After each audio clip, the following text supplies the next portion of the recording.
469쪽입니다. 자, 아래에서 네 번째 줄이요. 자, 비록 우리나라 공기업 이사회가 일반 임명제를 채택하는 경우가 많다고 하더라도 기관의 성격에 맞게 여러 분야의 사람들, 즉 직능 대표성을 갖추려고 무진장 노력을 많이 합니다. 그리고 여러분들한테 들으기가 이게 좀 이상한 말일 수도 있는데, 어떤 비율로 구성하라고 이미 지침이 다 만들어져 있어요. 권고사항이라고 하지만 그 권고사항을 지키는 게 좋을 수밖에 없도록 이사회를 구성할 때 몇 명으로 구성해서 비율을 어떻게 맞추고 또는 좀 어느 수준 이상이 되는 사람을 모셔오라고, 이사가 돼야 된다고 나름대로 규정이 다 만들어져 있습니다. 그래서 이런 거구나 정도만 아시면 돼요. 자, 그리고 471쪽부터는 조직 이론, 그리고 다른 행정학 수업에서 말하는 조직론, 이런 수업에서 나왔던 얘기들입니다. 자, 471쪽에 맨 아래 문단이요. 좀 긴 문단이 있습니다. 자, 공기업이나 일반 기업을 막론하고 다 통틀어서 전통적으로 기업은 조직을 기능 중심으로 분류한다. 자, 조직을 기능 중심으로 분류한다 라고 했습니다. 역할 중심으로 분류한다는 거죠. 여러분, 이게 전통적으로 모든 조직은 역할을 분담하는 게 이게 핵심이에요. 자, 그래서 우리 부서는, 우리 팀은 A도 해야 되고 B도 해야 되는 건지, 아니면 A만 해야 되는 건지, 이렇게 역할 분담하는 게 무척 중요한 그 상황입니다. 무척 중요합니다. 자, 그래서 그 472쪽에 이제 조직의 이제 일반적인 특성인데, 첫째, 소비자의 다양한 욕구에 맞춰서 생산 어떤 서비스, 제품이 다양해지고 있다. 자, 그래서 제품도 다양하게 만들어야 되고 소비자 좀 그 욕구에 맞춰야 되니까 기존의 그 전통적인 팀 또는 전통적인 부서의 모습만 가지고는 대응하기가 어렵다라는 거고요. 자, 둘째, 472쪽입니다. 둘째, 마케팅 기능의 강화다. 자, 이게 그 공기업보다는 일반 기업에서 훨씬 이게 더 강하게 나타나죠.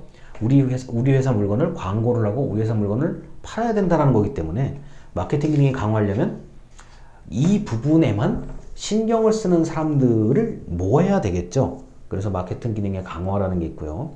자, 그 다음에 넷째, 생산, 판매, 관리를 한꺼번에 좀 이렇게 결정하는 게 더 빠르다라고 하는 조직이 있어요. 야, 생산은 네가 결정하고 판매는 네가 결정하고 관리는 내가 할 거야, 이게 아니라, 자, 생산, 판매, 관리는 오로지 너희 부서에서, 너희 팀에서 다 알아서 해봐, 이렇게 되는 경우들이 있습니다. 이게 대표적으로 이제 국내에도 있고 국외에도, 외국에도 회사가 있는 경우, 그 다음에 지사가 있는 경우, 서울지사, 대전지사, 이런 식으로 지사에서 그 지역에서 알아서 처리해야 된다. 이걸 굳이 본사까지 이게 왔다 갔다 할 필요가 없다. 이런 경우는 생산, 판매, 관리를 한 팀에서 다 처리해버리는 경우가 더 편하죠. 자, 그 다음 부분별 성과의 중시인데, 자, 이거는 이런 거예요. 역할 중심이라기보다도 이익 중심이죠. 야, 이거는 요 서비스를 하면, 또는 요 제품을 만들면 이게 시장에서 굉장히 반응이 크게 나타난다. 또는 제품이나 서비스를 공급을 했더니 갑자기 반응이 너무 좋아요. 그러면 야, 이거는 그러니까 요 제품이나 서비스에만 완전히 딱 초점을 맞춰서 이것만 집중적으로 해야 된다. 그래야 여기서 벌어들이는 돈을 가지고 전체 조직이 좀 이렇게 먹고 산다. 이런 경우는 아예 그 제품이나 서비스에 그거에만 초점을 맞춰서 딱 전담하는 그런 조직도 필요하죠. 자, 그리고 그 제품을 또 업그레이드 한다던가 개선한다고 할 때 여러 사람들 묻고 할 거 없이 그걸 담당한 사람들끼리 자기들끼리 의사결정을 해서 자율적으로 한번 해봐라. 이런 경우가 있을 수가 있어요. 그게 이제 성과가 중요한 경우, 그다음에 특정한 부분에서 이익이 많이 나타나는 경우가 기존의 팀을 좀 바꿔서 이제 얘기를 합니다. 그다음 관리의 분권화라고 되어 있는데, 이게 관리의 분권화라는 거는 이사회나 최고 의사결정기구까지 다 이 보고가 되고 지시를 하는 게 아니라 이 정도 수준에서는 네가 알아서 해봐. 이게 이제 관리의 분권화 개념입니다. 자, 그리고 473쪽에 맨 위에 줄에 경영자의 육성이라고 되어 있는데, 자, 이거는 어떤 관리자가 될 만한 사람이라고 한다면 너무 한 곳에만 있는 게 아니라 여러 곳을 다 둘러보고 경영자가 되어야 한다라는 일반적으로 좀 큰 회사예요, 이거는요. 그러니까 벌써 대기업 같은 경우는 관리자에 올라갈 수 있는 사람과 아닌 사람이 어느 정도 구분이 돼요. 이미 초반부터 구분이 된 상태에서 이 근무를 시키는 거기 때문에 이 경영자의 육성 같은 경우는 전문가보다는 일반가, 제너럴리스트를 좀 양산하려고 합니다.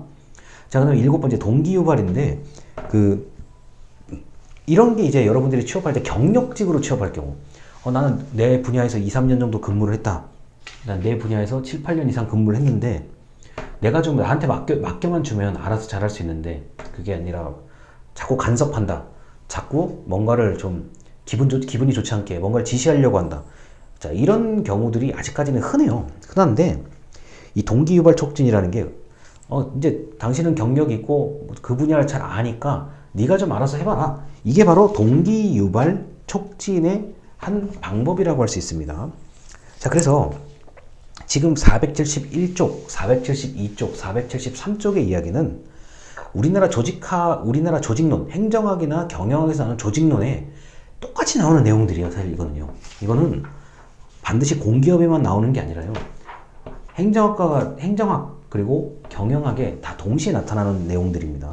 그리고 이 돈을 벌어야 되는 기업 같은 경우는 얼마든지 조직을 해체하고 붙이고 나누고 합치고가 자유로워요.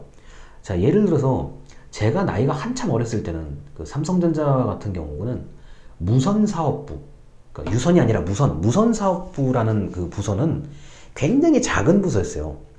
왜냐? 제가 어렸을 때는 무선이 아니라 집전화, 유선이 대세였기 때문에.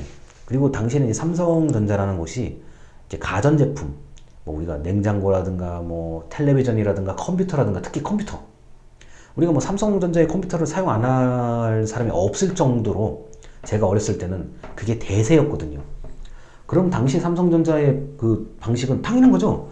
제품 많이 팔리고, 자, 안정적으로 팔리는 제품, 대표적인 컴퓨터, 그 다음에 이제 삼성이 사진기, 그러니까 우리 핸드폰 사진기 말고 그 작은 사진기 있잖아요. 요새는 잘 쓰진 않는데 그래도 사진만 찍히는 카메라 쪽에 좀 초점을 두고 있었습니다. 여러분이 생각을 해보세요. 자, 일단 뭐 정부 컴퓨터는 대체적으로 삼성께 많으니까 자동적으로 안정적으로 공급이 돼요. 팔아주는 사람이 있어요. 그다음 국민적인 인식도 삼성전자는 AS, 자, 애프터 서비스가 잘 된다. 뭐 전화를 했더니 콜센터에서 참 친절하게 알려주더라.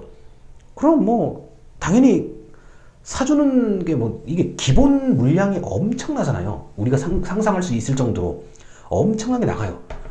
자, 그렇기 때문에 상대적으로 무선사업부라는 부서는 작아요. 그렇잖아요. 우리가 무선 인터넷 된 지가 얼마 안 돼요. 자, 유선전화, 그 다음에 그 모뎀이라고 하죠. 삐 소리 나는 거예요. 컴퓨터 여기 뒤에 꼽아가지고 그 유선 랜을 가지고 했었던 시절인데요. 당연히 무선사업부는 적었다고. 그런데 갑자기 어느 순간에 핸드폰 사업에 이제 집중하기 시작하면서 그리고 얼마 지나지 않아 스마트폰 개념, 뭐 이렇게 접히고 이렇게 펴고 하는 폴더폰부터 해가지고 휴대폰 시장이 커지기 시작하면서 어떻게 됩니까? 바로 조직을 개편해버려요. 자, 무선사업부를 키워서, 자, 그 부서 안에 너는 뭐, 이게 조직 개편을 진짜 순식간에 할 수가 있어요. 기업 같은 경우는. 자, 오늘부터 너는 A 부서가 아니라 저쪽, 무선사업부 저쪽으로 빨리 들어가. 너는 빨리 들어가. 그게 가능해요.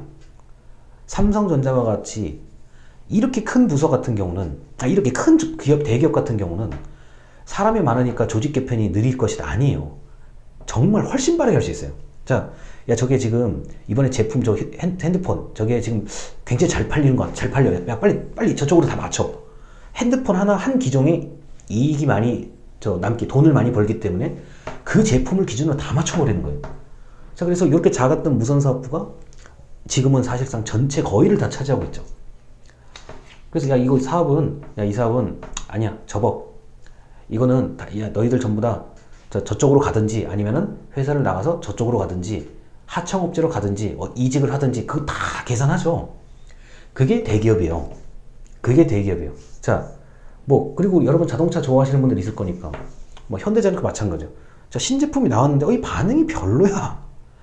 그러면 야 언제까지 생산, 언제까지 부품, 야 이거 접어. 대신에 거기에 있었던 사람 다 다른 쪽 다 분리시키죠. 자, 그런데 저 예를 들어서 너무 잘 팔려. 뭐 이거 국민들이 다 아는 차야. 국민들이 웬만큼 타고 다니는 차야.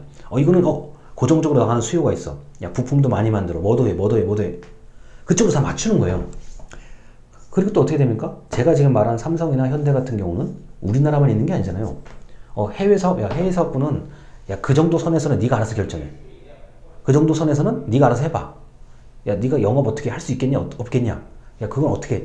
야 미국 시장은 어떻고? 뭐 예를 들어서요. 유럽 시장은 어떻고? 중동 시장은 어떻고? 그렇게 전 지구에 이렇게 맞춰 놓는 게 있죠. 이게 제가 이 얘기를 왜 드리냐면은 공기업도 물론 국외에 있는 경우들이 많은데 국외에 지사를 두고 있는 경우들이 있는데 이 기업의 어떤 그 변화만큼은 공기업이 따라가지 못해요. 공기업은 결제를 받아야 되고 정부에 또 의견도 물어봐야 되고 이게 한참 걸려요.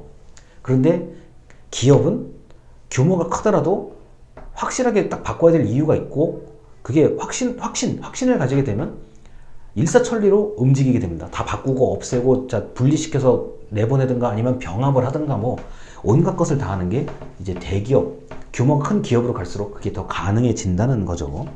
자, 그래서 이렇게까지 해서 제가 이제 그 기본적인 조직의 어떤 원리 같은 것을 말씀을 드렸습니다. 여기까지 들어주셔서 감사합니다.